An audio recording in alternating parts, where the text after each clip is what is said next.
지난 시간 우리는 안식일과 예수의 연관성을 함께 살펴봤습니다. 예수께서 안식일에 나사렛 회당에 들어가서 이 말씀을 가르치셨습니다. 예수께서 안식일에 이 말씀을 가르치셨던 것은 그분이 그날의 주인이시기 때문이었죠. 여러분, 안식이 무엇이었습니까? 안식. 예수 그리스도로 인하여서 죄가 물러간 상태, 즉 이 영생의 상태입니다. 다시 말해서 예수가 주시는 그 영생으로 그 택한 백성들이 참된 쉼과 만족 그리고 이 기쁨을 누리는 그러한 상태죠. 그러면 참된 안식이 주어지기 위해서는 여러분 무엇이 필요하겠습니까? 생명이 필요합니다. 그 생명을 주실 수 있는 분이 예수 그리스도입니다. 그래서 그 날의 주인이 예수 그리스도가 되시는 것이죠. 생명이신 예수가 생명을 주지 않는 이상 누구도 참 자유와 만족을 누릴 수가 없습니다. 그러니까 참 안식은 오직 예수 그리스도 안에서만 누릴 수 있는 것입니다. 그러면 이를 좀 달리 말하면은 여러분 예수 밖에 있으면 어떻게 된다는 말입니까? 안식을 누릴 수 없다라고 하는 말이 됩니다. 예수가 주시는 생명이 없기 때문에 결국 죽습니다. 다시 말해서 예수 밖에 있는 자들에게는 죽음밖에 없다는 것이죠. 그래서 하나님이 안식일을 어기면 어떻게 하라 했습니까? 죽여라, 그렇게 명하셨던 것입니다.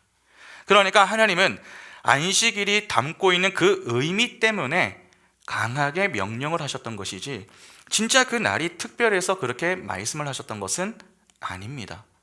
안식일의 주인공은 예수 그리스도이십니다. 그래서 그분은 그 날에 일을 하셔야 됩니다. 그 일이 태초부터 구원하기로 작정한 자기 백성에게 영생을 주어서 이 자유와 만족과 기쁨을 누리게 만드는 것이죠. 그래서 예수가 회당에서 선포하셨던 것이 무엇이었습니까? 주의 은혜해, 즉 희년을 선포하셨습니다. 그 희년을 주기 위해서 오신 분이 바로 자신임을 그 회당에서 증거하셨던 것입니다. 그러니까 예수는 그 자리에 모인 자들에게 그분이 진짜 메시아이심을 드러내 보이셨던 것입니다.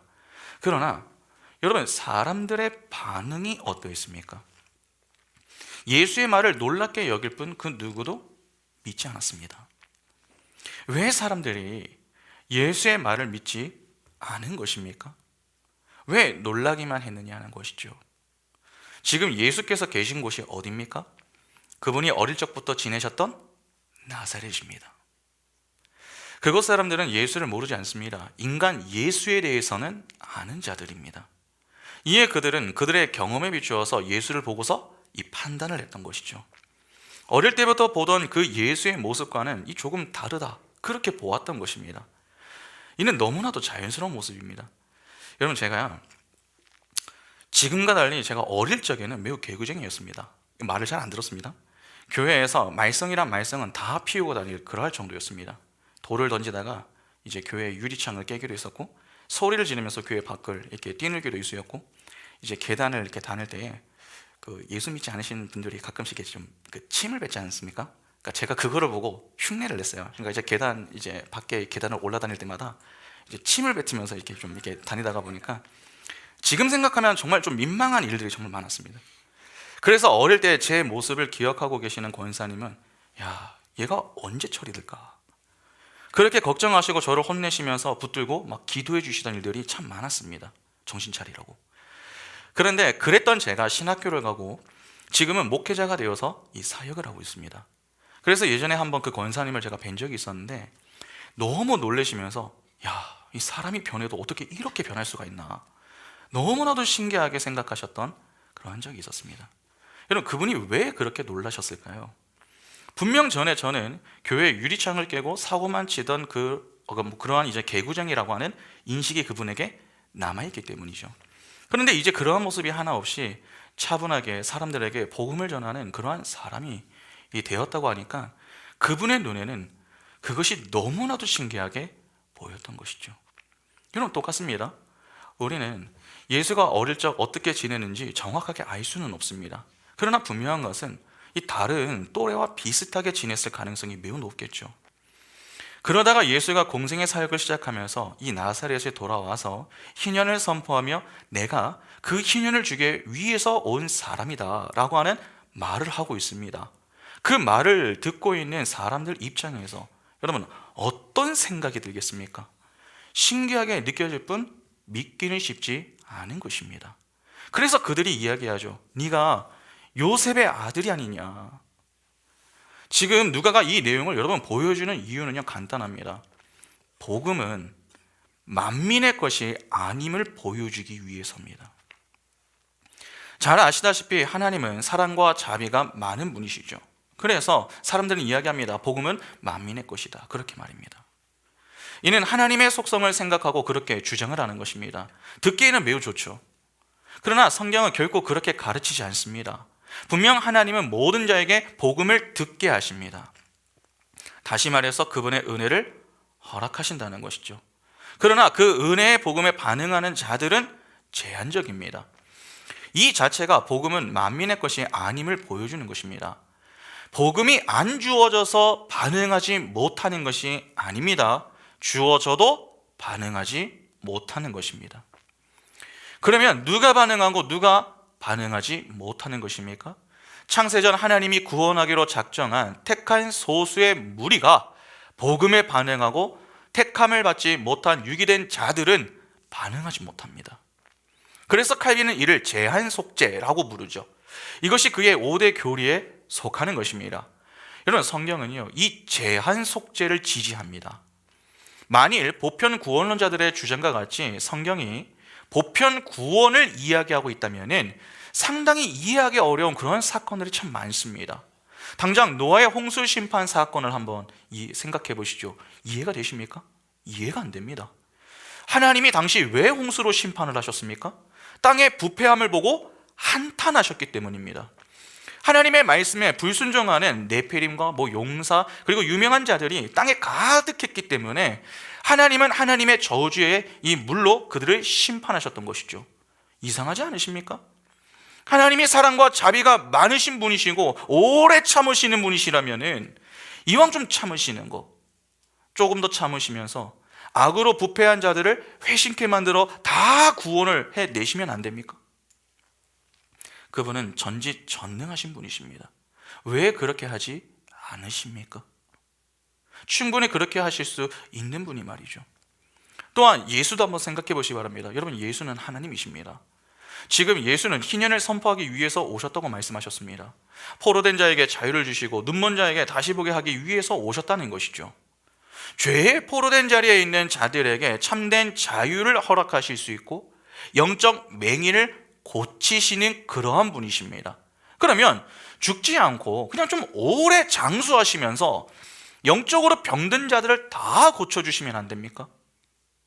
지금까지 살아계셨다면, 그렇게 또 사역을 하셨다면 여러분, 이 땅에 예수 믿지 않는 이들이 있을까요? 아마도 거의 모든 사람들이 예수를 믿지 않았겠습니까? 그렇게 이 땅의 사람들을 전부 구원하면 얼마나 좋겠습니까? 그러나 성경을 보면 어떻습니까? 하나님은 홍수 심판으로 방주에 탔던 그 소수의 무리를 제외하고는 다 죽이셨습니다. 예수도 똑같습니다. 예수의 12제자 외에 크게 이 다른 무리를 곁에 두지 않으셨습니다. 오래 살지도 않으셨죠. 공생의 사역 이후에 3년 정도의 어떤 기간 이후에 그분은 십자가에 못 박히셨습니다. 그리고 3일 만에 부활하신 이후에 40일 정도 이 땅에 계시다가 하늘로 승천하셨죠. 왜 이러한 모습을 보이는 것입니까? 하나님의 능력이 부족해서가 아니라 복음이 누구의 것인가 하는 것을 교훈하기 위해서입니다. 여러분, 복음은요, 만민의 것이 아닙니다. 하나님의 택한 백성의 것입니다. 달리 말해서 선포되는 복음에 제대로 된 이 반응을 할 수 있는 것은 하나님의 백성밖에는 없다는 것이죠. 그것을 노아의 이 방주 사건과 이후 역사를 통해 내내 보여주신 것입니다. 그리고 신약으로 좀 넘어와서 예수께서는 이렇게 기도를 하십니다. 요한복음 17장 5절부터 보시면, 아버지여, 창세전에 내가 아버지와 함께 가졌던 영화로서 지금도 아버지와 함께 나를 영화롭게 하옵소서. 세상 중에서 내게 주신 사람들에게 내가 아버지의 이름을 나타내었나이다. 그들은 아버지의 것이었는데 내게 주셨으며 그들은 아버지의 말씀을 지키었나이다. 지금 그들은 아버지께서 내게 주신 것이 다 아버지로부터 온 것인 줄 알았나이다. 나는 아버지께서 내게 주신 말씀들을 그들에게 주었사오며 그들은 이것을 받고 내가 아버지께로부터 나온 줄을 참으로 아오며 아버지께서 나를 보내신 줄도 믿었사옵나이다. 내가 그들을 위하여 비옵나니 내가 비옵는 것은 세상을 위함이 아니요 내게 주신 자들을 위함이니이다. 그들은 아버지의 것이로소이다. 내 것은 다 아버지의 것이요 아버지의 것은 내 것이온데 내가 그들로 말미암아 영광을 받았나이다. 나는 세상에 더 있지 아니하오나 그들은 세상에 있사오고 나는 아버지께로 가옵나니 거룩하신 아버지여 내게 주신 아버지의 이름으로 그들을 보존하사 우리와 같이 그들도 하나가 되게 하옵소서. 내가 그들과 함께 있을 때에 내게 주신 아버지의 이름으로 그들을 보존하고 지켰나이다. 그 중에 하나도 멸망하지 않고 다만 멸망의 자식뿐이오니 이는 성경을 응하게 함이니이다. 지금 내가 아버지께로 가오니 내가 세상에서 이 말을 하옵는 것은 그들로 내 기쁨을 그들 안에 충만히 가지게 하려 함이니이다. 내가 아버지의 말씀을 그들에게 주었사오매 세상이 그들을 미워하였사오니 이는 내가 세상에 속하지 아니함 같이 그들도 세상에 속하지 아니함으로 인함이니이다. 내가 비옵는 것은 그들을 세상에서 데려가시기를 위함이 아니요 다만 악에 빠지지 않게 보존하기를 위함이니이다. 내가 세상에 속하지 아니함 같이 그들도 세상에 속하지 아니하였사옵나이다. 그들을 진리로 거룩하게 하옵소서. 아버지의 말씀은 진리니이다. 아버지께서 나를 세상에 보내신 것 같이 나도 그들을 세상에 보내었고 또 그들을 위하여 내가 나를 거룩하게 하오니 이는 그들도 진리로 거룩함을 얻게 하려 함이니이다. 내가 비우는 것은 이 사람들만 위함이 아니요 또 그들의 말로 말미암아 나를 믿는 사람들도 위함이니 아버지여 아버지께서 내 안에 내가 아버지 안에 있는 것 같이 그들도 다 하나가 되어 우리 안에 있게 하사 세상으로 아버지께서 나를 보내신 것을 믿게 하옵소서. 여러분, 소위 대제사장의 기도로 알려진 이 예수의 기도를 조금 유의해서 보시기 바랍니다. 예수께서 어떻게 기도를 하십니까? 모든 자들을 위해서 기도하시는 것이 아니죠. 하나님의 택한 백성을 위해서 기도하십니다. 그러니까 하나님의 백성이 따로 있다는 것입니다. 그들이 바로 교회와 성도입니다. 이렇게 복음은 모두에게 주어지지만 모두의 것은 아닙니다. 그러니까 주의해야 되죠. 복음을 듣는 것 자체에 여러분 무게를 두시면 안 됩니다. 내가 그 복음에 반응을 하고 있는가의 여부를 확인해야 됩니다. 아무리 복음을 들어도 그 복음에 합당한 반응이 없다면, 다시 말해서 복음에 합당한 삶의 열매가 없다면 꽝입니다. 오늘날 교회들의 심각한 문제가 바로 여기 있습니다. 항상 이 말은요 그럴듯하게 합니다. 그러나 그에 반해서 삶은 화려한 말에 비해서 너무나도 초라합니다. 우리가 자주 속는 이유가 바로 여기 있죠.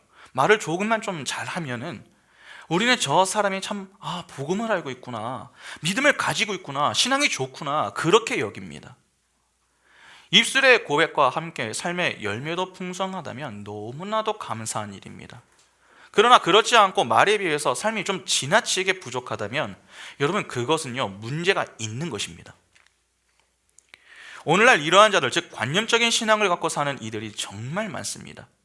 그러니까 속으시면 안 됩니다. 교회는 알곡과 가라지가 함께 있는 곳입니다.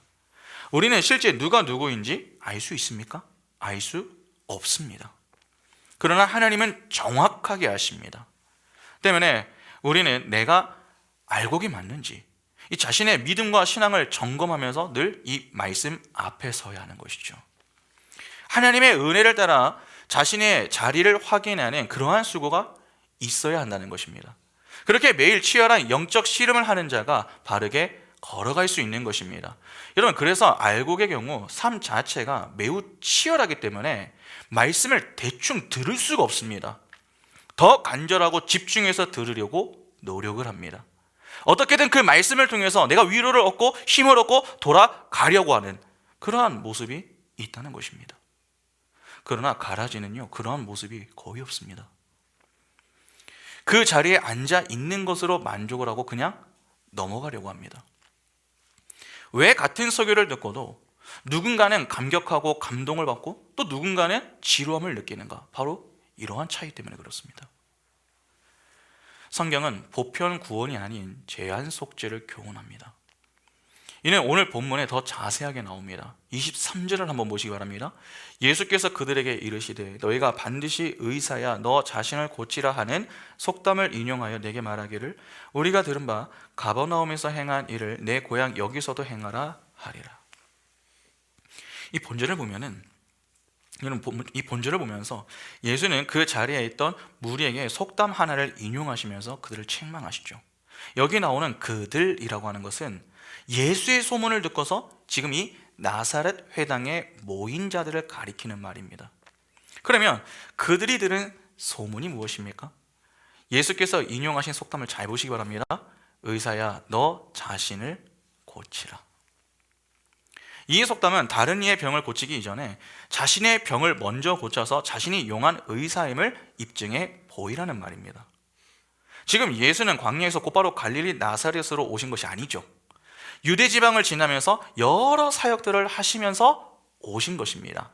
그 기간이 반년에서 1년 정도가 됩니다. 바로 이때의 소문을 듣고서 지금 이 사람들이 모인 것이죠. 그러니까 사람들은 예수가 나사렛 회당에 왔다라고 하는 이 소문을 듣고 다른 지방에서 보인 그러한 이적을 좀 보일 수 있을까 하는 그러한 생각들을 가지고 모였던 것입니다. 그런데 예수가 지금 회당에서 하시는 것이 무엇입니까? 복음을 전하시는 것이었습니다. 이 상황을 잘 이해하셔야 됩니다. 사람들은 이적을 보고 싶은 마음이 있습니다. 그러나 그 이적을 일으켰다라고 하는 그 소문의 주인공이 예수인데 같은 동네에서 지냈던 그 예수가 지금 그 이적을 일으키지 않습니다. 복음만을 전하고 있습니다. 그러니까 여러분 지금 이 예수가 복음을 전하는데 알고 있잖아요. 그러니까 사람들 마음이 어떠하겠습니까? 이적을 보고 싶은 마음도 있지만 동시에 같이 지냈던 그 예수는 절대로 메시아일 수 없다라고 하는 불신의 마음을 갖고 그 자리에 지금 있겠죠. 그래서 예수께서 내가 희년을 주러 왔다 그렇게 지금 말씀을 하셔도 그 앞에서 뭐라고 반문합니까? 네가 요셉의 아들이 아니냐 그렇게 이야기하는 것입니다. 그러니까 이미 사람들은 예수에 대한 의심과 불신을 가지고 있습니다. 그런 그들에게 예수께서 이적을 보이셨다고 해도 그들이 믿었겠습니까? 일시적으로는 믿을 수도 있습니다. 그러나 그런 자들의 경우 이후 어떻게 하는 줄 아십니까? 더 확실한 믿음을 가지기 위해서 또 다른 이적을 보일 것을 요구합니다. 더 큰 이적을 보여주면 믿겠다라고 하는 것이죠. 복음이 아닌 이적으로 예수를 믿는 자들의 한계는 여러분 분명합니다. 이적을 통해 예수를 믿는 자들은 왜 예수를 믿는 것입니까? 자신의 이성과 경험을 납득시켰기 때문에 믿는 것입니다. 그러니까 소위 나를 설득하면은, 나를 이해시키면은 믿는다는 것입니다. 그러나 그런 신앙은 건강한 신앙이 아닙니다. 예수는 공생의 사역을 하시면서 단 한 번도 사람들을 설득시킨 적이 없습니다. 복음은 설득이 아닙니다. 선포입니다. 예수는 회당에서 이사야의 말씀을 가지고 그들에게 선포를 하셨지 이해시키거나 설득시키셨던 것이 아닙니다. 왜 그렇습니까? 사람은 설득으로 변하는 것이 아니기 때문에 그렇습니다. 한 번의 설득은 이후 또 다른 설득을 요구합니다. 이적을 보고 믿는 자들의 한계가 바로 여기 있죠. 처음에는 아주 작은 이적만 봐도 감탄합니다. 야, 이거구나, 이게 진짜구나, 그렇게 생각합니다. 그래서 따라 나섭니다. 그러나 점점 시간이 지남에 따라 어떻게 변합니까? 더 큰 이적을 보여주기를 기대하고 더 많은 이적을 보여주며 자신의 기대를 좀 충족시켜 주기를 원합니다. 그런데 그러한 기대가 무너지면 어떻게 됩니까? 실망하면서 떠납니다. 예수의 제자들이 그러 있었죠. 특히 가룟 유다를 보면 어떻습니까? 열심당원이었었던 그가 예수를 볼 때에 너무나도 신기했습니다. 말씀도 잘 전하시고 또 여러 이적들을 일으키시는 그러한 모습들이 그의 눈에는 평범하게 보이지가 않았습니다. 그래서 예수를 따라다니면서 그분의 사역을 옆에서 다 지켜봤습니다. 사람들이 이적을 일으키시는 그 예수의 모습을 볼 때마다 환호를 했고 또 예수의 인기는 날로 커졌습니다. 그런 예수의 제자로 자신이 함께한다라고 하는 그 자체가 그에게는 영광스럽게 느껴졌고 행복하고 좋았습니다. 그렇게 그는 예수께서 더 큰 이적을 통해서 로마의 압제에서 그들을 구원해 주시는 일을 해 주시기를 은근히 기대했습니다. 그러나 나중에 예수께서 내가 온 것은 너희의 영적 구원을 위해서다. 그렇게 자꾸 십자가의 죽음을 예고하시면서 영적 메시아이심을 강조하니까 그가 어떻게 합니까? 실망하여 예수를 조용히 떠나는 정도가 아니라 예수를 배신하고 은 30에 그냥 그의 스승을 팔아버리죠. 이적을 통해 예수를 믿는 자들이 바로 그렇게 되는 것입니다. 예수는 그 자리에 모인 자들의 심리를 정확하게 파악하셨습니다.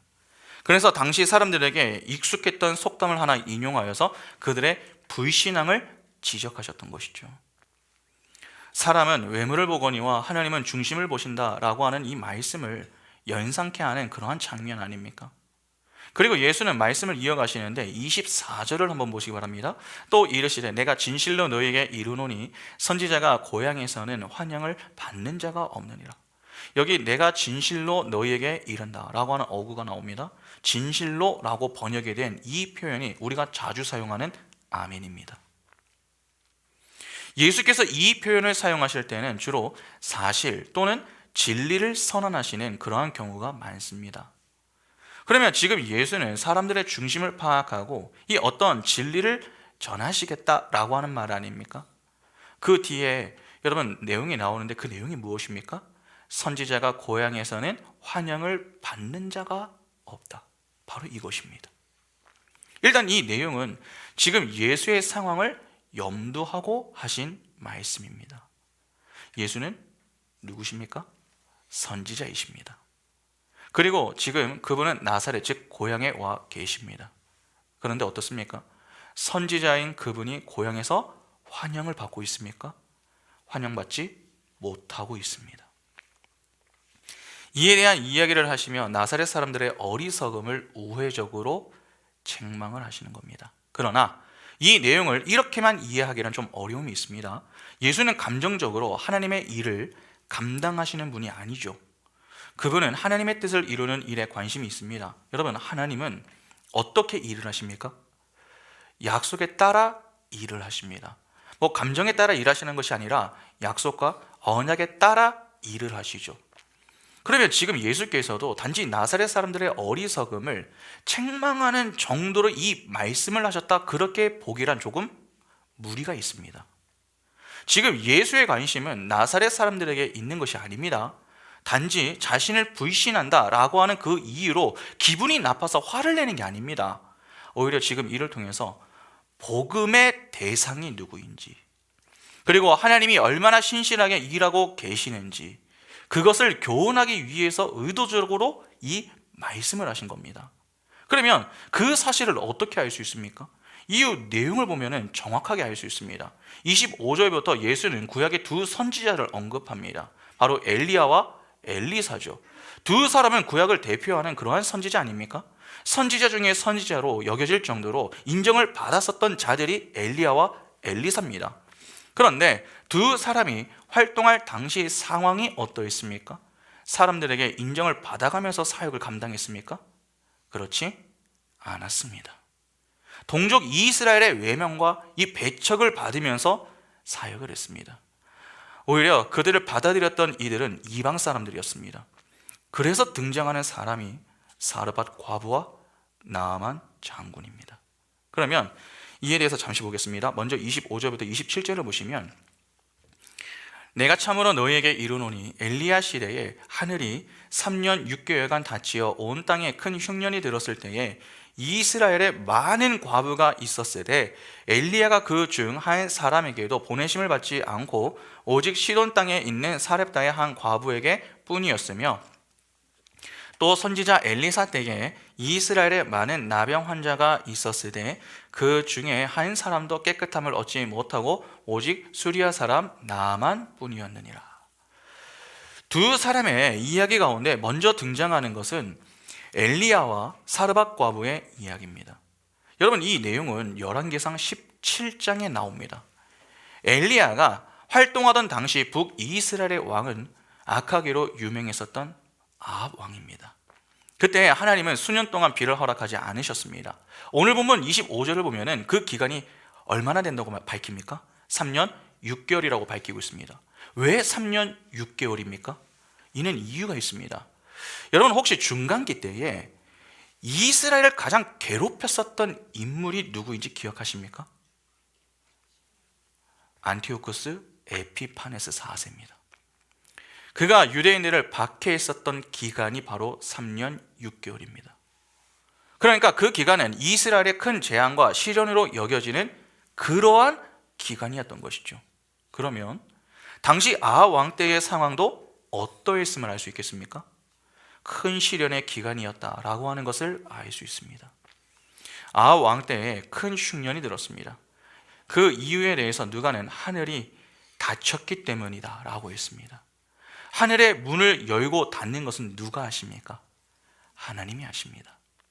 그러니까 하나님이 의도적으로 하늘의 문을 닫고 큰 흉년을 허락하신 것이죠.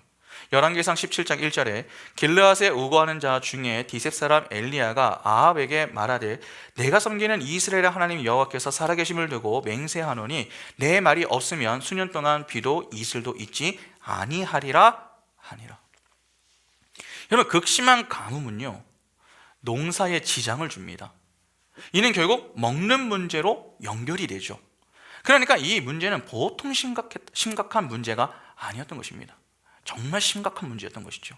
그런데 아합은 이 문제를 두고서 뭐라고 합니까? 열왕기상 18장 17절에 엘리야를 볼 때 아합이 그에게 이르되 이스라엘을 괴롭게 하는 자여 너냐?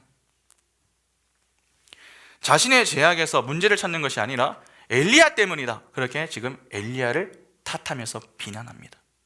그러니까 엘리야를 통해 그는 회개하고 하나님의 은혜를 구할 생각을 전혀 하지 않았던 것입니다. 오히려 이스라엘을 괴롭게 하는 원수로 여기며 그를 멀리 있습니다. 지금 예수의 상황과 상당히 유사한 모습 아닙니까? 이에 하나님이 엘리야에게 시돈에 속한 사르밧에게 가라고 명하셨고 그 말씀에 따라 그곳에서 사르밧 과부를 만납니다. 열왕기상 17장 10절부터 16절 보시면 그가 일어나 사르밧으로 가서 성문에 이를 때에 한 과부가 그곳에서 나뭇가지를 줍는지라 이에 불러 이르되 청하건대 그릇에 물을 조금 가져다가 내게 마시게 하라. 그가 가지러 갈 때에 엘리야가 그를 불러 이르되 청하건대 내 손에 떡 한 조각을 내게로 가져오라. 그가 이르되 당신의 하나님 여호와께서 살아계심을 두고 맹세하노니 나는 떡이 없고 다만 통에 가루 한 움큼과 병에 기름 조금뿐이라. 내가 나뭇가지 둘을 주어다가 나와 내 아들을 위하여 음식을 만들어 먹고 그 후에는 죽으리라. 엘리야가 그에게 이르되 두려워하지 말고 가서 내 말대로 하려니와 먼저 그것으로 나를 위하여 작은 떡 한 개를 만들어 내게로 가져오고 그 후에 너와 내 아들을 위하여 만들라. 이스라엘의 하나님 여호와의 말씀이니 나 여호와가 비를 지면에 내리는 날까지 그 통에 가루가 떨어지지 아니하고 그 병의 기름이 없어지지 아니하리라 하셨느니라. 그가 가서 엘리야의 말대로 하였더니 그와 엘리야와 그의 식구가 여러 날 먹었으나 여호와께서 엘리야를 통하여 하신 말씀같이 통에 가루가 떨어지지 아니하고 병의 기름이 없어지지 아니하니라. 여러분 사르밧 과부는 엘리야를 영접하면서 마지막 양식이 될 수도 있는 그것을 엘리야에게 제공을 합니다. 그러나 그녀의 가족은 엘리야로 인해 이후 죽지 않았습니다. 소위 먹는 문제가 해결이 된 것입니다. 그런데 이후에 또 하나의 문제가 찾아옵니다. 바로 과부의 아들이 죽게 됩니다. 열왕기상 17장 17절부터 24절 보시면 2일 후에 그 집 주인 되는 여인의 아들이 병들어 증세가 심히 위중하다가 숨이 끊어진지라. 여인이 엘리야에게 이르되 하나님의 사람이여 당신이 나와 더불어 무슨 상관이 있기로 내 죄를 생각나게 하고 또 내 아들을 죽게 하려고 내게 오셨나이까. 엘리야가 그에게 그의 아들을 달라 하여 그를 그 여인의 품에서 받아 안고 자기가 거처하는 다락에 올라가서 자기 침상에 누이고 여호와께 부르짖어 이르되 내 하나님 여호와여 주께서 또 내가 우고하는 집 과부에게 재앙을 내리사 그 아들이 죽게 하셨나이까 하고 그 아이 위에 몸을 3번 펴서 엎드리고 여호와께 부르짖어 이르되 내 하나님 여호와여 원하건대 이 아이의 혼으로 그의 몸에 돌아오게 하옵소서 하니 여호와께서 엘리야의 소리를 들으심으로 그 아이의 혼이 몸으로 돌아오고 살아난지라. 엘리야가 그 아이를 안고 다락에서 방으로 내려가서 그의 어머니에게 주며 이르되 보라 내 아들이 살아났느니라. 여인이 엘리야에게 이르되 내가 이제야 당신은 하나님의 사람이시요 당신의 입에 있는 여호와의 말씀이 진실한 줄 아노라 하니라. 여러분, 생명이 끊어졌습니다. 그런데 죽은 자를 엘리야가 다시 살려냅니다. 잘 보시기 바랍니다. 지금 사르밧 과부의 이 두 사건은 전부 무엇과 관련이 있습니까? 생명하고 관련이 있습니다. 생명은 오직 하나님의 손에 달려있음을 보여주는 것입니다. 그러면 지금 사르밧 과부는 엘리야를 통해서 지금 무엇을 경험한 것입니까? 구원을 경험한 것이죠. 엘리야를 영접했더니 구원을 경험했습니다. 예수를 영접하는 자, 곧 그 이름을 믿는 자들에게는 무슨 권세가 주어집니까? 요한복음 1장 12절과 13절에 영접하는 자, 곧 그 이름을 믿는 자들에게는 하나님의 자녀가 되는 권세를 주셨으니 이는 혈통으로나 육종으로나 사람의 뜻으로 나지 아니하고 오직 하나님께로부터 난 자들이니라. 하나님의 자녀가 되는 권세가 주어집니다. 그런데 그 자녀는 혈통으로나 육종으로나 사람의 뜻으로 나지 않고 오직 하나님께로부터 난다고 합니다. 혈통만 두고 보면은 사르밧 과부는 구원을 받을 수가 없습니다. 시돈 땅은 이방인이 사는 곳입니다. 당시 이스라엘은 여러분 이방인을 사람으로 취급하지 않았습니다. 개, 돼지로 취급했습니다. 구원을 받지 못한다, 그렇게 보았던 것이죠. 그런데 그런 시돈 땅에 있는 사르밧 과부가 엘리야를 영접하여서 구원을 경험했습니다. 무엇을 보여주는 것입니까?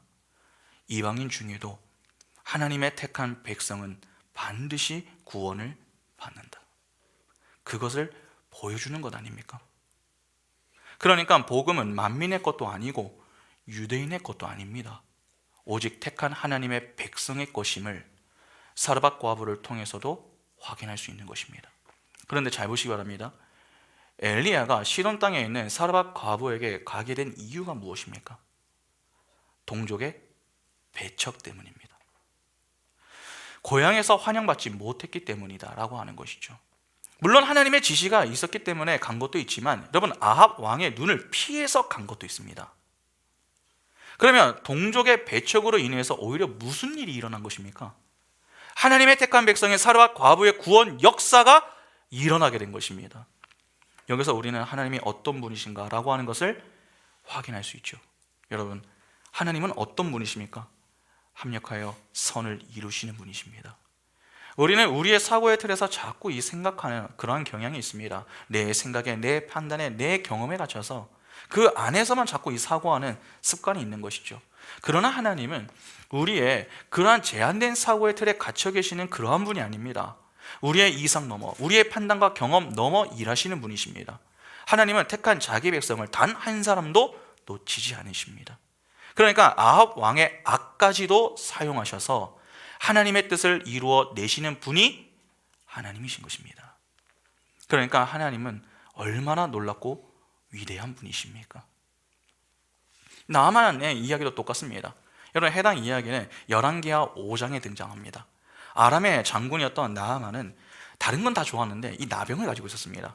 그런데 그런 그가 엘리사를 만나서 병고침을 받죠.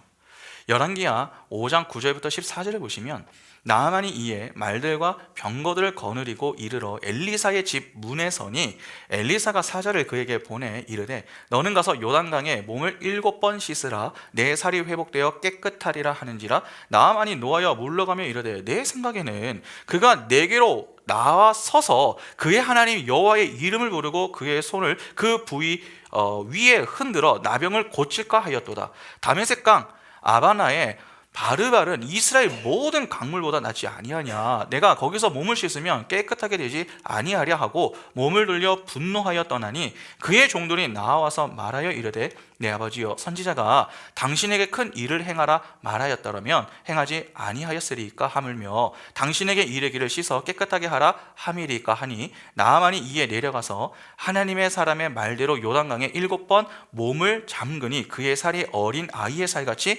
회복되어 깨끗하게 되었더라. 여러분, 우여곡절이 좀 있기는 했는데 나아만이 엘리사의 말을 듣고서 요단강에 몸을 씻었습니다. 그러자 나병이 나왔고 이에 나아만이 이런 고백을 합니다. 열왕기하 5장 15절과 16절에 나아만이 모든 군대와 함께 하나님의 사람에게로 돌아와서 그의 앞에 서서 이르되 내가 이제 이스라엘 외에는 온 천하에 신이 없는 줄을 아나이다. 청하건대 당신의 종에게서 예물을 받으소서 하니 이르되 내가 섬기는 여호와께서 살아계심을 두고 맹세하노니 내가 그 앞에서 받지 아니하리라 하였더라. 나아만이 받으라고 황건하되 그는 거절하니라. 나아만이 자신의 병을 고쳐준 이 엘리사에게 감사의 표시를 하려고 하니까 엘리사가 이를 완강히 거부를 합니다. 왜 이때 거부했는 줄 아십니까? 당시 사람들의 인식에는요, 신이 무언가를 좀 이렇게 주면, 그걸 내가 받으면 그에 대한 대가를 지불해야 한다라고 하는 사고가 매우 강했습니다. 나아만은 아람 사람입니다. 그러니까 하나님을 다른 신들과 좀 비슷하다, 그렇게 오해를 했던 것입니다. 이를 엘리사가 알고 거부했던 것입니다. 잘 아시다시피 하나님은 어떤 대가를 바라고서 구원하시는 분이십니까? 그렇지 않습니다. 분명 나아만은 하나님을 오해하는 부분이 있습니다. 그러나 바뀐 모습이 무엇입니까? 엘리사의 하나님을 알고 믿으려고 했다는 것입니다. 나아만이 병고침을 받았습니다. 나병은 자신이 죽어가는 줄도 모르고 죽는 병입니다. 그런 병을 고침 받은 것이죠. 이를 조금 달리 말하면 구원을 받은 것 아닙니까? 왜 나아만이 병고침을 받습니까? 이스라엘에게는 이러한 나병 환자들이 없었습니까? 아닙니다. 오늘 본문 27절을 보면 당시 이스라엘에 많은 나병 환자들이 있었다, 그렇게 밝히고 있습니다. 그러나 그 중에 한 사람도 깨끗함을 얻지 못했습니다. 아람 사람인 나아만만 병고침을 받았습니다. 그러면 궁금해지죠. 왜 이방 사람인 나아만만 이 나병을 고침을 받았는가 하는 것입니다. 너무 이스라엘이 말을 듣지 않아서 그렇게 하신 겁니까? 이 역시 하나님은 하나님의 택한 백성을 구원하시는 분이심을 교훈하기 위해서 그렇게 하신 겁니다. 이는 하나님은 차별하시는 분이심을 강조하는 그러한 내용이 아닙니다. 오히려 하나님은 당신의 백성을 단 한 사람도 놓치지 않으시고 전부 구원하신다라고 하는 사실을 교훈해 주는 것입니다. 다시 말해서 이스라엘이라고 다 구원받는 것이 아님을 강조하는 것이죠. 내가 육적 아브라함의 자손이요 할례를 받았다고 구원을 받는 것이 아니라는 것입니다. 아무리 육적 아브라함의 자손이고 할례를 받았어도 예수를 영접하지 않는 자, 복음을 거부하는 자들은 구원받지 못함을 사르밧 과부와 나아만의 이야기로 보여주는 것입니다. 더욱이 사르밧 과부와 나아만의 이야기를 잘 보시기 바랍니다. 사르밧 과부는 먹는 문제와 죽음의 문제에 직면해야 했습니다. 이는 진정한 자유를 누리는 모습입니까? 그렇지 않습니다. 죄로 인해 스스로 해결해야 하나 해결하지 못하는 인간의 한계성과 죄의 비참함을 보여주는 그러한 내용들입니다. 그러니까 죄의 자리에 놓인 자들에게는 무엇이 없습니까? 참된 자유가 없습니다. 그러면 그런 자들에게 진정으로 필요한 것이 무엇입니까? 자유입니다. 진정한 자유는 하나님에 의해 주어지는 것입니다. 그러니까 죄로부터의 자유가 주어지는 모습을 이 사르밧 과부의 이야기를 통해 확인할 수 있는 것이죠. 반면에 나아만의 이야기는 어떻습니까? 그는 나병으로 인해 죽어가던 자였습니다. 나병에 걸리면요 점점 둔감해집니다. 그런데 그런 그가 병고침을 받아서 하나님을 깨닫게 되었습니다. 맹인이 눈을 뜨는 그러한 그림 아닙니까? 영적 나병에 걸리면요 영적으로 둔감해져서 결국 사망에 이르게 됩니다. 그런데 하나님에 의해서 고침을 받은 자는 어떻게 됩니까? 영적인 예민함을 가지고 하나님을 바라보게 됩니다.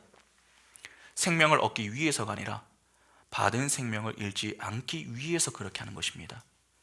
예수께서 나사렛 회당에서 전하셨던 말씀이 바로 이 내용 아니었습니까?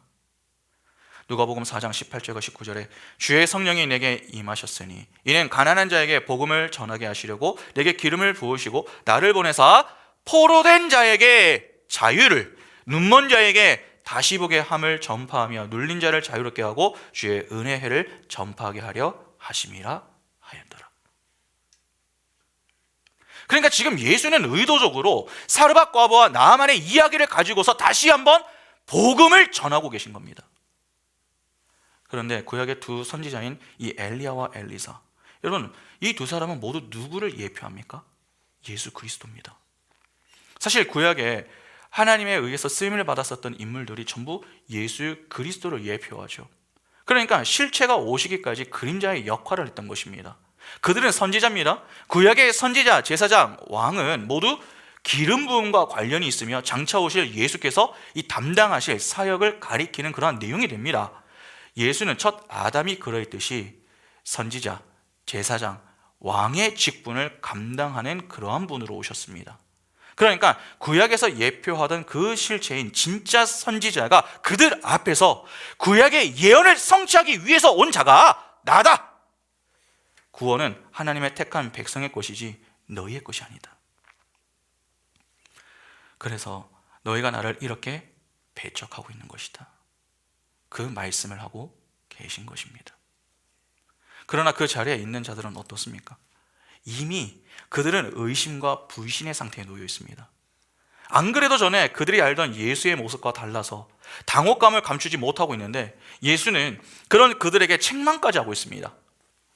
자존심을 건드리는 정도가 아니라 아예 파괴하는 수준입니다.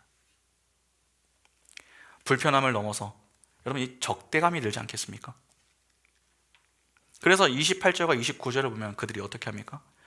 회당에 있는 자들이 이것을 듣고 다 크게 화가 나서 일어나 동네 밖으로 쫓아내어 그 동네가 건설된 산 낭떠러지까지 끌고 가서 밀쳐 떨어뜨리고자 하되.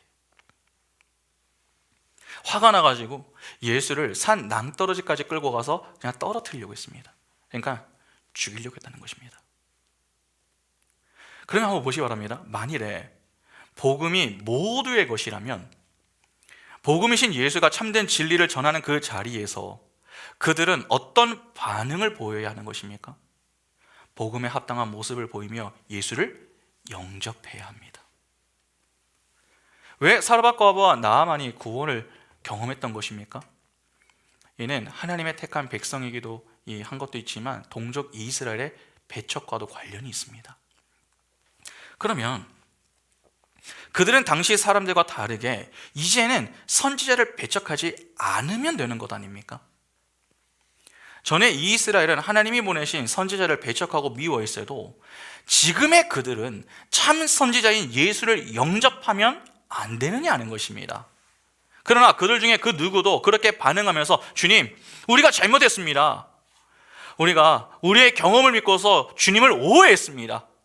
우리의 연약함과 나약함을 용서하시고 우리를 긍휼히 여겨주십시오. 우리를 구원해 주십시오. 우리를 떠나지 말아 주십시오. 우리도 죄에서 자유하고 영적 맹인이 아니라 하나님을 바라보는 그러한 인생으로 희년 속에 주어지는 진정한 기쁨을 맛보게 해 주십시오. 그렇게 회개와 은혜를 구하는 사람은 단 한 사람도 없었습니다. 함께 화를 냈고 함께 예수를 죽이려고 할 뿐이었습니다. 왜 이러한 모습을 보이는 것입니까? 간단합니다. 복음에 함유된 진리에는 별로 관심이 없었기 때문에 그렇습니다. 잘 생각해 보시기 바랍니다. 여러분, 하나님은요, 누구에게 관심이 있습니까? 하나님의 택한 백성에게 관심이 있습니다. 그러면 이방인을 구원하시는 그 이야기를 듣게 하시고 보게 하시는 이유가 무엇 때문이겠습니까? 이스라엘의 영적 상태를 고발하기 위한 것도 있지만 그들을 통해 내가 이방 사람도 이렇게 구원하는데 너희를 구원하지 않겠느냐.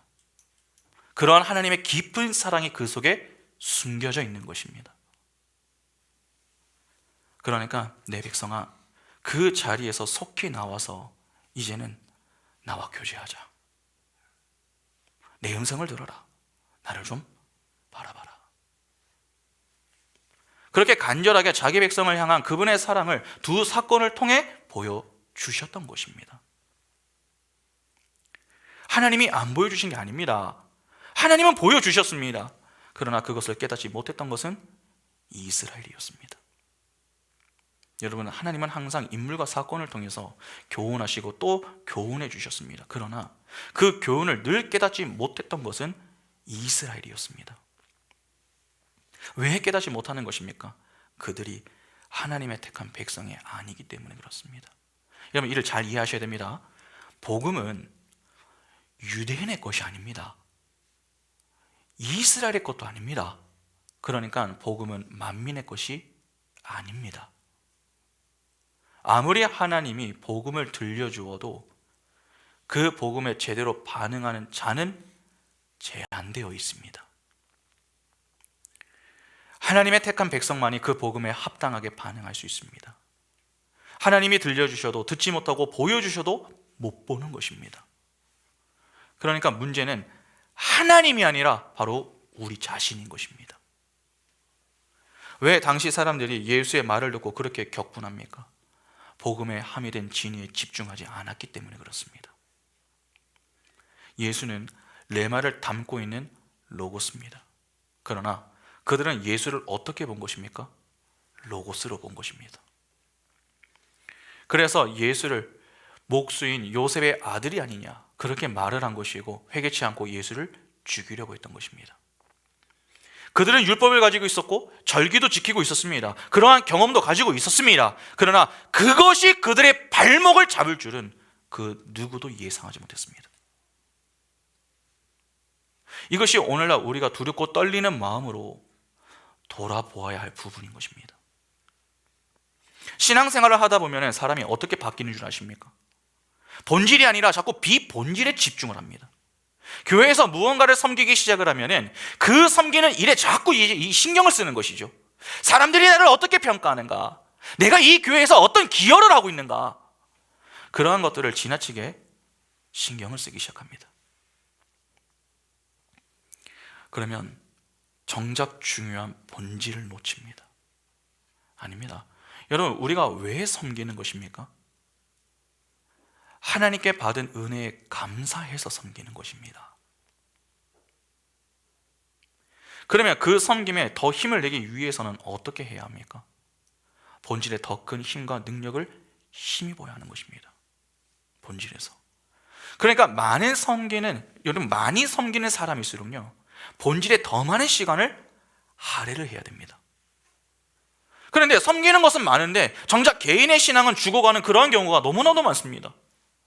그래서 어느 순간 교회 일을 하기 위해서 그냥 오시는 분들이 있죠. 흥미로운 것은 그런 분들은 많이 섬기는 그 일로 위안을 삼습니다. 나는 잘하고 있어. 나는 신앙이 있어. 나는 믿음이 있어. 그렇게 엉뚱하게 생각하는 것입니다.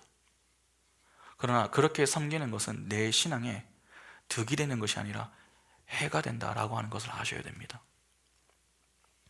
섬기는데 말씀에 집중하지 못하고 계십니까? 기도를 거의 하지 않고 계십니까? 빨리 섬기는 것을 중단하셔야 됩니다. 하나님은 우리에게 단지 교회에 와서 주차 봉사해라, 주방 봉사해라, 안내 봉사해라 그렇게 봉사하라고 부르시는 게 아닙니다. 예배자로 부르시는 겁니다. 예배자가 안 된다면 그 사람은 섬기는 자리에 서면 안 됩니다. 왜냐하면 그 한 사람의 섬김으로 인해서 섬김을 받는 이들은 계속 상처와 불편함을 갖기 때문이죠. 오해하시면 안 됩니다. 교회의 그 어떤 자리도 내 자리는 존재하지 않습니다. 내가 빠진다고 교회가 망할 교회라면 그 교회는 망하는 것이 맞습니다.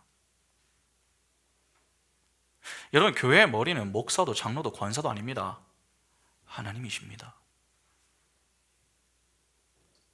하나님이 교회의 주인이십니다.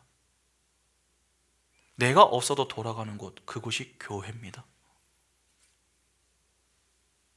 오히려 내가 힘이 될 때 잠시 내려놓고 재충전을 해서 돌아와 더욱 힘을 내어 섬기는 것, 그것이 더 바람직한 것입니다.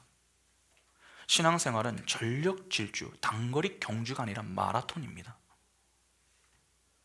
때문에 지혜롭게 달릴 수 있는 지혜가 우리에게 필요한 것이죠. 그러나 그렇지 않고 미련을 버리지 못해서 전력 질주만 고집을 한다면, 그래서 본질을 놓친다면 그것이야말로 여러분 소탐대실을 하는 것입니다. 그렇게 가면 결국 우리는 복음을 들으면서도 오히려 감사하기보다는 자꾸 이 불평하고 화를 내어서 예수를 죽이려고 덤빌 수도 있음을 아셔야 됩니다. 그런 어리석은 우를 범하면 안 되는 것이죠. 그런데 우리가 본문을 보면서 마지막으로 살펴볼 내용이 있습니다. 예수가 아닌 다른 것에 관심을 두면 사람은 예수를 대적하게 됩니다.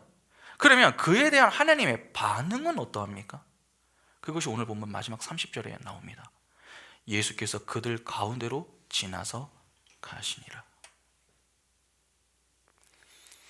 예수가 자신을 죽이려고 하는 자들을 어떻게 대하십니까? 무시하십니다. 이는 그들을 인정치 않으신다는 것입니다. 우리가 아무리 열심히 섬겨도 하나님이 인정하지 않으시면 다 끝나는 것입니다. 내가 내는 열심, 내가 내는 열정이 중요한 게 아닙니다. 그 모습이 과연 하나님이 기뻐하시는 모습인가? 그게 더 중요합니다. 내가 내는 열심과 열정으로 하나님의 뜻이 세워진다면, 하나님의 영광이 드러난다면 너무나도 감사한 일입니다. 그러나 그렇지 않고 자기 의만 드러난다면 문제가 됩니다. 사람은 사람을 속일 수 있어도 하나님은 속일 수가 없습니다. 우리는 자꾸 어떤 일부터 하려고 하는 경향이 있습니다.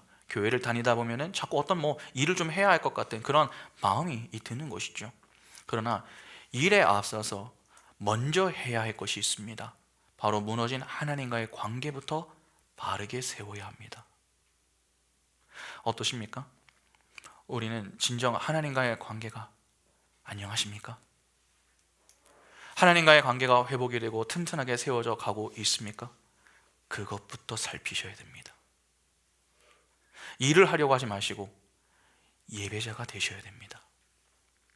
내가 교회를 얼마나 다녔고 얼마나 섬겼다, 지식과 경험을 앞세우기 시작하면 그 공동체는 얼마 가지 못합니다. 하나님의 말씀이 주어졌다면 어떤 말씀이든 그 말씀에 믿음으로 순종할 마음을 챙기는 것, 그것이 먼저입니다. 그 일에 함께 순종할 수 있는 준비를 하는 공동체가 더 건강합니다. 마태복음 10장 32절부터 34절에 누구든지 사람 앞에서 나를 시인하면 나도 하늘에 계신 내 아버지 앞에서 그를 시인할 것이요, 누구든지 사람 앞에서 나를 부인하면 나도 하늘에 계신 내 아버지 앞에서 그를 부인하리라. 내가 세상에 화평을 주러 온 줄로 생각하지 말라. 화평이 아니요 검을 주러 왔노라. 예수는 말씀하셨습니다. 나를 부인하는 자를 하나님도 부인하겠다. 부인하신다. 그렇게 말씀하시죠. 혹시 나는 예수를 믿는다 라고 하지만 내 삶은 하나님을 부인하는 삶을 살고 있는 것은 아닙니까? 우리는 그것을 어디에서 확인을 해야 하는 것입니까? 말씀이 선포되는 이 자리입니다. 여러분, 설교를 어떻게 듣고 계십니까? 진정 우리는 설교를 통해서 우리를 향한 하나님의 간절한 외침, 내 사랑하는 아들아, 내 사랑하는 딸아, 내가 너희의 구원을 이루리라. 그렇게 우리의 구원과 그로 인한 생명과 영광을 위해서 지금까지 최선을 다하고 계시는 그 하나님의 열심 앞에서 눈물로, 주님, 그렇습니다. 제가 이제야 주님의 그 간절한 음성이 들립니다. 저를 용서하시고 저를 구원해 주십시오. 그렇게 그 은혜에 감사하는 마음으로 말씀을 듣고 계십니까? 아니면 말씀을 들을 때마다 마음이 더 완악해져서 들리지 않고 답답함과 졸음만 쏟아지십니까? 가라지라면 말씀을 들을수록 화가 나서 예수를 죽이는 불순종의 자리에 서게 될 것입니다. 반대로 알곡이라면 말씀을 들으면 들을수록 눈물로 예수를 섬기는 그 순종의 자리에 설 것입니다. 우리는 어디에 서 있습니까? 믿음의 눈을 열고 오늘 우리의 인생에 희년을 선포하시며 죄의 자리에서 참된 자유를 주시는 하나님, 영적인 맹인으로 살던 우리의 눈을 열어 하나님을 바라보며 소망을 갖고 살아갈 수 있는 은혜로 함께 하시는 그 하나님의 은혜만을 바라보시기 바랍니다. 그래야 복음의 엉뚱한 반응으로 격분하는 인생이 아니라 합당한 반응으로 우리를 지나치지 않으시고 은혜로 만나주시고 만져주시는 그 은혜에 감사하며 하나님이 기뻐하시는 참된 예배자로 하나님께만 영광 돌리는 복된 인생이 바로 우리의 모든 인생이 될 수 있기를 간절히 소망합니다. 함께 찬양하겠습니다.